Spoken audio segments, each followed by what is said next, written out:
This is Rev Mio TV. This is my autobiography, Guns, Drugs, and God, my testimony.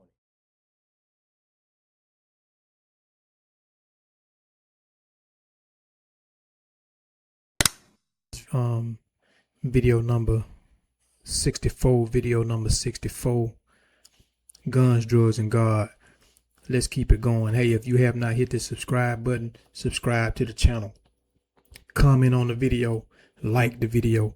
Hey, everybody listen to this video right here, I want you to hit the like button. Hit the like button, okay? If you're listening and you have not subscribed to the channel, hit that subscribe button. Thank you. I appreciate it. Now let's keep on going. We still in chapter 22. A guy named Donald was a no-nonsense Christian brother. He gave me lots of encouragement. He was from Washington, D.C., and had been down for maybe 14 years, something like that at the time anyway. His organizational skills were great in dealing with business. He was one of a regular group of men, along with Johnny and JoJo and myself, who would meet each week to pray over other people's prayer requests. He was very passionate about becoming a driving force in helping to reform the prison system. That's my partner Donald, man, OD. That's a lot of what he used to like to talk about, and just having faith in God to make positive changes for whatever things that were being done wrong. And especially people who had been impacted and done wrong in the criminal justice system. Let's keep going. Here you go, Brinson, said Donald. Read this. He handed me a book that he had been telling me about for over a month. It was called The New Jim Crow by Michelle Alexander. I would discover things in that book that pointed out facts that many people are simply unaware of. When I make my big push with my organization, I'm going to need you, Brinson. What you need me to do? I just need you to speak, that's all, said Donald. You speak like nobody I ever heard before, and I think you'll be a great voice for this movement. Upon his release, he hit the ground running, making acquaintances with politicians and lawmakers. He's still living for Christ while laying the groundwork for the foundation he hopes to start. My friend Mark also came to the Atlanta camp. Mark was the guy who I acquired my barbershop from. So before I got locked up, I purchased my barbershop from this guy named Mark. Shout out to Mark, man. Good dude. We had met after I was released from state prison years ago. And he was the guy who gave me a job at his barbershop at that time. Like me, he had a gang of time hanging over his head. We had the opportunity to talk about family, friends, and more importantly, God. It was always strange in a way when I ran into one of my buddies from the streets and saw them in prison uniform, especially someone like Mark, who was just known for having lots of money, fine clothes, expensive cars, and things of that nature. He was never like the street type. Remember, I told you, now everybody that's dealing in the streets are not like really necessarily like street dudes. Like what I'm saying is, like, he wasn't no grimy, greedy type of dude, not that kind of dude. You know what I'm saying? But he was a stone cold hustler though. Let's keep going. But he made a lot of money. He always offered to help me out in any way he could. That was his way of kind of telling me that we were in it together. Mark was released from prison in 2015. I think it was 2015, after receiving a time cut when the change in the drug laws took place. A lot of people got out, man, when they got that 2-level reduction on the sentence, and it took off time off of people, man, and they was getting out of prison. Gary was another friend of mine I gained during my stay at the Atlanta camp. He came to the place never having been incarcerated before.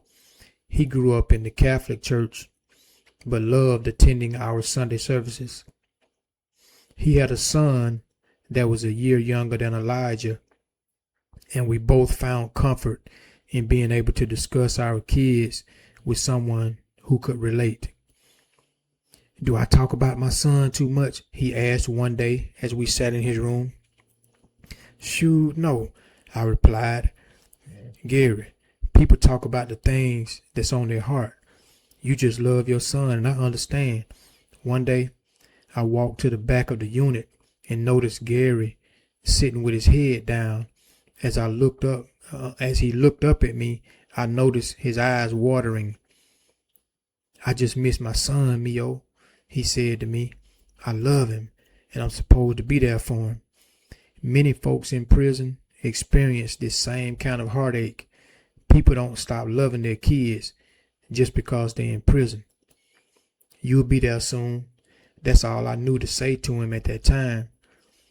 I gave my buddy a pat on the back. While trying to lift his spirits. He would end up departing to the drug program so that he could benefit from the extra time off of his sentence. He always told me that he would be sure to look out for Elijah once he got out.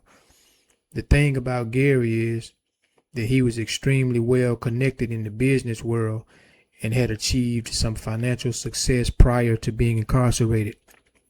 Upon his release, he lived up to his word and took Elijah shopping for school clothes. Those are the types of gestures that I'll never forget. Man, let me pause and talk about Gary for a minute, man. And I gotta say, man, like that was somebody who that's another person when we met, man, we just bonded, we clicked. And I talk about my kids and he talk about his son, man.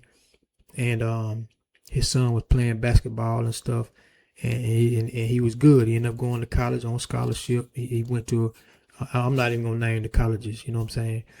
But he went to D1. He went D1. He was big time.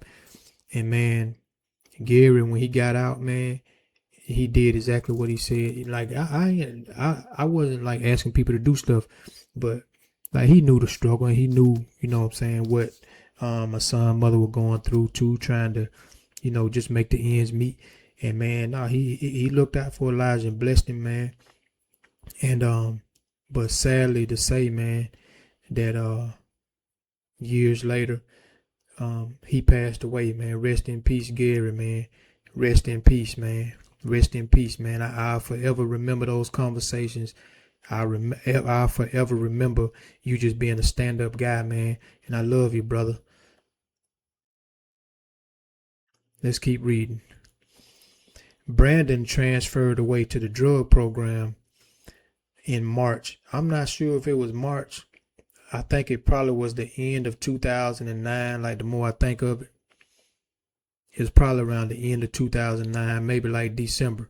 But nonetheless, so it was around that time in 2010 when I got a new cellmate. So in reality, I might have got that new cellmate probably about a month after Brandon left, something like that. So I probably got that new cellmate probably January, February.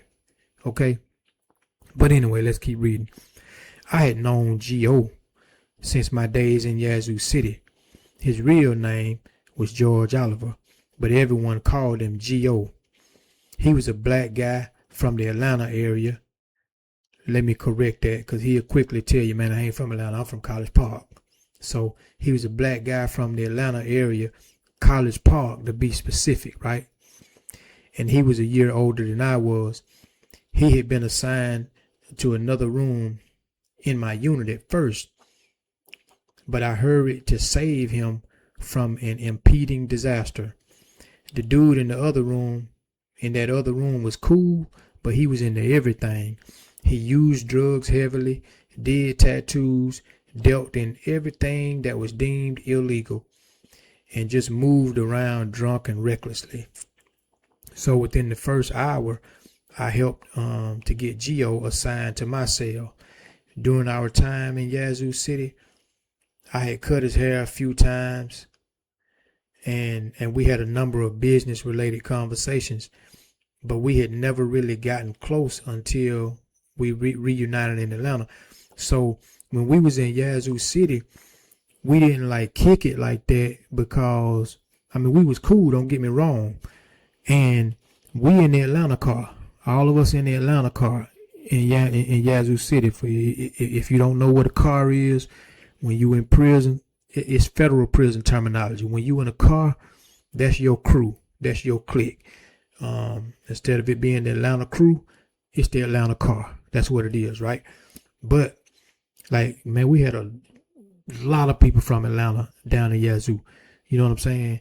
So, but anyway, we was cool, and I had cut his hair like a few times. We, talked about a few little business stuff like that a few times, but we didn't ever just become tight in Yazoo. But we was cool, right?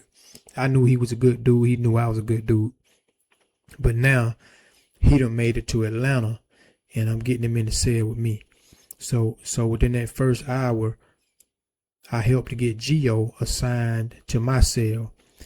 During our time in Yazoo City, I had cut his hair a few times, and we had a number of business-related conversations, but we had never really gotten close until we reunited in Atlanta.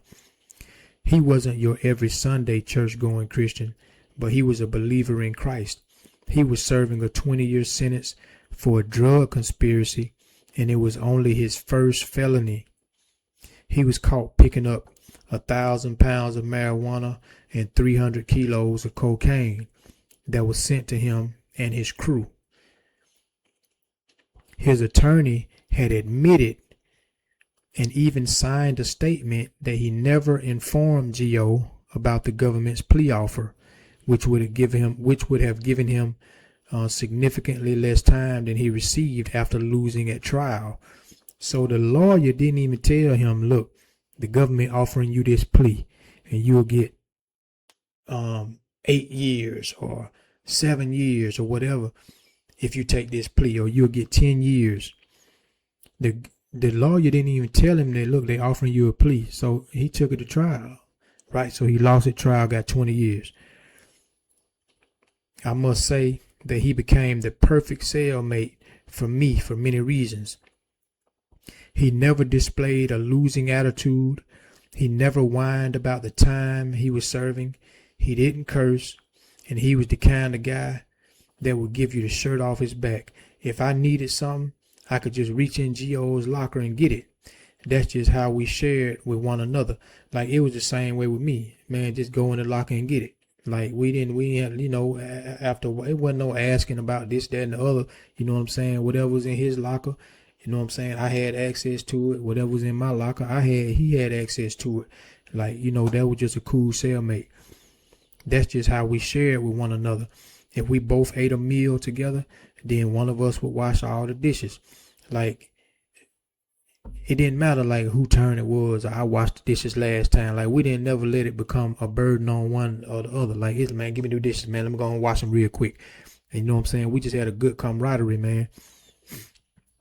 That's something I never ever did with Dundee growing up. Man, Dundee wasn't washing no dishes growing up. He hated washing dishes. Dundee probably still don't like to wash dishes to this day. But let's keep reading. I guess the truth can also be said that our lives crossed paths during a time of struggle. We both were experiencing much of the same hurt. He was still married to his lovely wife, and they had a pretty little girl together. I remembered the child from her years as a toddler when they visited him in Yazoo City. He came to the prison 2 days after his daughter was born. So his daughter was born, and 2 days later, he self-surrendered to the prison to begin serving a 20-year sentence, right?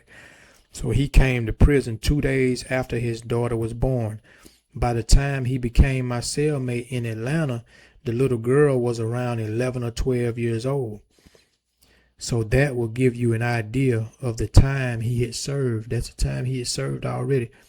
We literally watched each other's children grow up in prison visitation rooms. If I was in our cell studying and didn't want to be bothered, Gio would immediately recognize that and allow me to have that time peacefully. Likewise, I knew when he desired some time alone in the cubicle by himself. Gio and I was such good friends that we even shared our mother's home cooked Thanksgiving meal while we were cellmates. His mother cooked the food, which consisted of turkey, dressing, chicken, and all of the normal entrees and side dishes you would enjoy on Thanksgiving Day. My mother made us 3 sweet potato pies and 2 cherry cheese pies. Man, look, I got to give y'all this right here, right? So it was Thanksgiving. At this time, we had been cellmates for probably about a couple years, maybe 2 or 3 years. And man, I don't know who I did. It probably was my Gio might have said it first. Like, man, I want some of my mama cooking or something like that. Now, remember now, we at the Atlanta Federal Prison Camp. You could get anything you want in that prison one way or another, right? Well, so what we did was, first we mapped out how we was gonna get the stuff in. We talking about getting a whole meal. We talking about enough to like feed probably 15 people for real. Like seriously, I'm not even exaggerating. This meal gonna be enough to feed like 15 people. You know what I'm saying? We gonna have 5 pies, and we gonna have like, I'm talking about, I had stopped eating pork and stuff, but we got Jill got ham, we got turkey, chicken, we got dressing, man, we got everything. So we mapped out how we gonna get it in first before we asked our mama and them to make the stuff. Now we know our mamas them, they gonna be down, you know what I'm saying? They gonna make it, you know. So right, wrong, or indifferent, judge me if you want to, but listen, man, we had to get that mama's good home cooking. So we got the stuff, we got how we're gonna make it in there. I'm not gonna say who the officer was, but the officer gonna bring it in. He gonna make the pass, he gonna make the handoff to a certain inmate. That certain inmate gonna walk it out of the visitation room and gonna get it back there to me and Gio, right? So when we get the food, okay, let me keep reading right here. Okay, we had a certain staff member to bring our 2 big bags of food into the prison. So we talking about big paper bags. Now we ain't talking about the little plastic bags that you get from the grocery store these days. We talking about the big paper bags. We got 2 big paper bags full of food. So my mama done met Gio mama, right? And gave Gio mama the pies and the stuff and the this, that, and the other. And so Gio mama then gave the food and the desserts to the staff member. The staff member then come up in there. He slid on up in there, bam bam. Gave the food and stuff to this certain inmate who could slide out with it. Alright. Man, I'm gonna say who the inmate was. Michael Jenkins, man. Shout out to Michael Jenkins, man. Michael Jenkins is the inmate, right? Since I got his name right here in the book anyway. So here we go. We had a certain staff member to bring our 2 bags of food into the prison. From there, he handed it off to inmate Jenkins, who worked in the visitation room. Jenkins eased out and dropped the 2 bags off in our cell. That was the best Thanksgiving we had while in prison. It took us 3 or 4 days to finish all that food. And once we did, we both was probably 10 pounds heavier. Man, I'm gonna tell you something. So me and Gio, now this how we were. We sitting back there, man, we got all this food. We in our cell, dog. And we shared with everybody, man. We shared with everybody. We gave stuff. We always gave. We constantly gave. But then we said, man, you know what? We're not going to take a chance on getting caught with this food and stuff, number 1. Number 2, boy, if you get the wrong person see this food and they know where it come from, they going to tell somebody who going to tell somebody who going to tell somebody. Everybody going to kind of want something, and it can kind of turn into a fiasco. So, man, we were just greedy. We ate all of it. We ate all of it, man. You know what I'm saying? We ate all of it.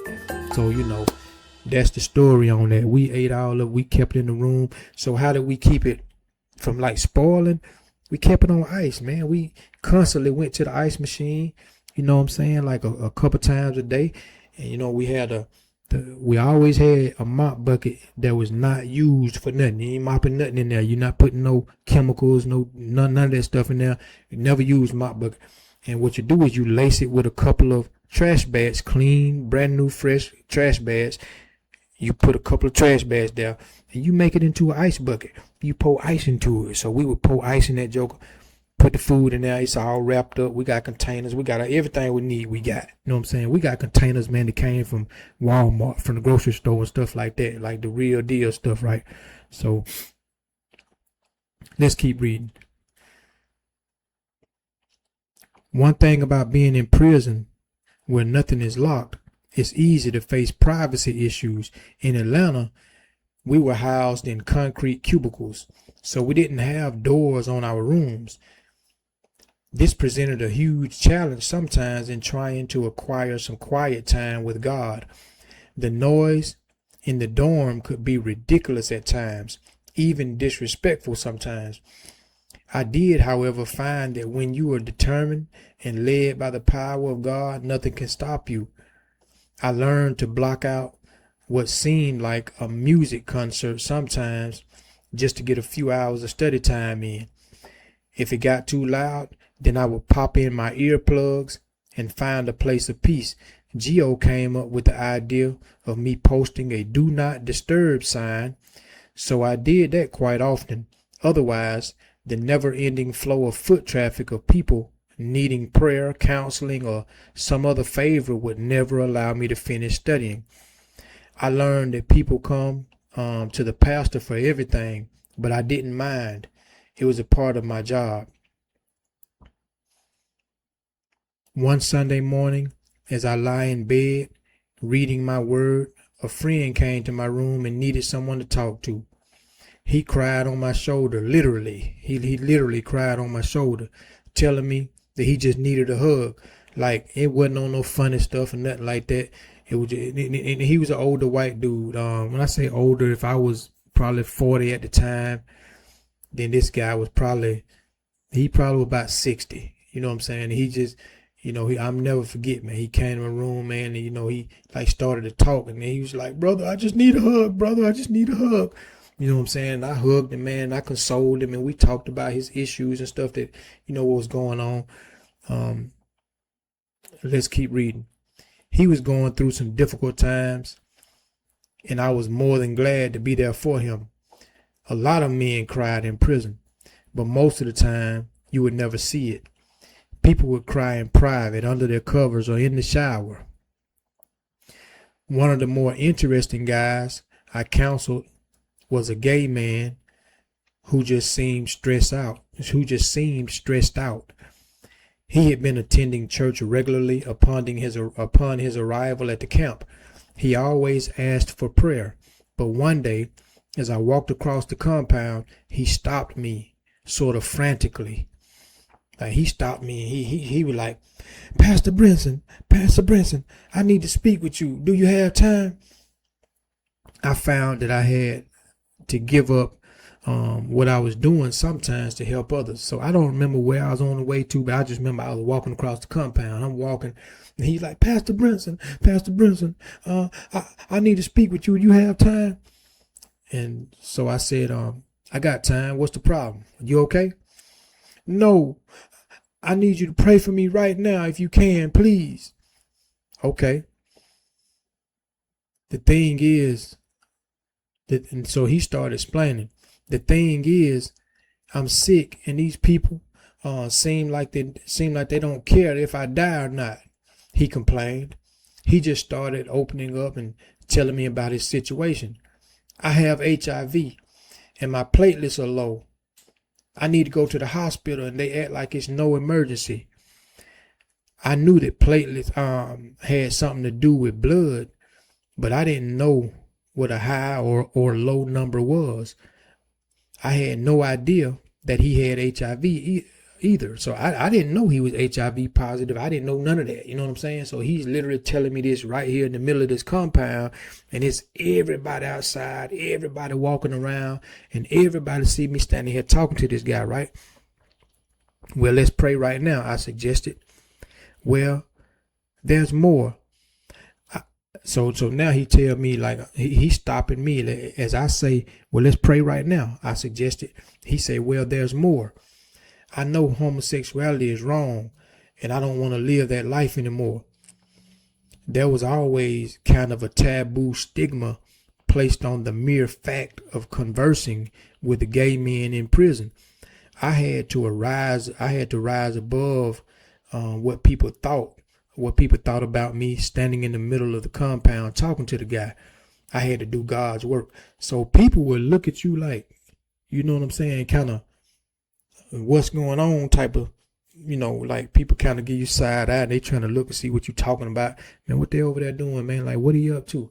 Man, he trying to mess with dude. Like this what they thinking in their head. A lot of them will. He trying to mess with dude. What they doing? They arguing about something. What's going on? You know what I'm saying? But like people who know you, like, nah, they know, like, you okay, you ain't on that type of time at all. You know what I mean? But I knew that I had enough, like,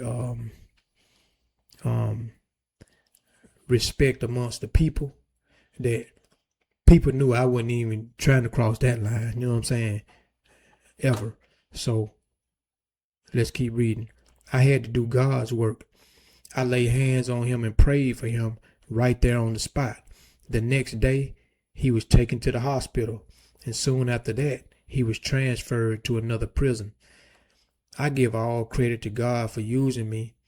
I was able to counsel a few individuals who were suicidal and had either tried to take their own life or seriously contemplated doing so. It was a blessing to me to see them overcome their issues and even become a help to others in need. Sometimes we had to be other people's strength as we traveled the same wilderness experience. The most peaceful place in the entire prison most of the time for me was the shower. Now let me break this down for you. There could be other inmates washing as well, but we were separated by curtains. Now, some prisons, you don't have no partitions, no curtains, no nothing. It's just a bunch of naked bodies. I've been in them kind of prisons too. But some prisons, it's private. Like when I was in Yazoo, it's like you go in the stall and it's one person in the shower. You know what I'm saying? If it's two people in there, you definitely doing something you ain't got no business doing. And all the stalls are like, side by side, but you in there by yourself. In Atlanta, everybody in the shower and it's separated by curtains. So it'll be, and what we used to do is you skip a curtain, like you skip one, unless it was like a time when it just crowded for some reason. A lot of people got to take a shower, but other than that, you got a shower, person in it, then somebody skip one, and then the next one, somebody skip one, then the next one. Did it like that, right? So anyway, let me keep reading. I would just let the water run while I prayed and meditated. Sometimes I would even preach a whole sermon to myself while in the shower. And that's, man, I used to take an hour-long shower was like normal for me, because in prison it gave me time to just be in the moment by myself. It didn't matter if somebody else was down there on the other end taking a shower. I'm in there by myself. I'm just meditating and praying. And sometimes I have a message in my head and I preach the whole sermon in the shower, like to myself. I'm preaching to myself. You know what I'm saying? Let's keep reading. Other times I found quiet time in the early mornings of some weekends where I would stroll the track or find a secluded spot on the recreation yard to just talk to God. So man, I would do that. Get out there on the track early in the morning. Everybody still asleep. Like it might be another 1 or 2, 3 people, wandering around the track, and sometimes they just trying to clear their mind. I might go down and just sit like in the dugout or something by the baseball field, or sit out there on the baseball field, softball field, and just find a little spot and just sit to myself, and just get that quiet time with God, man. So I just thank God.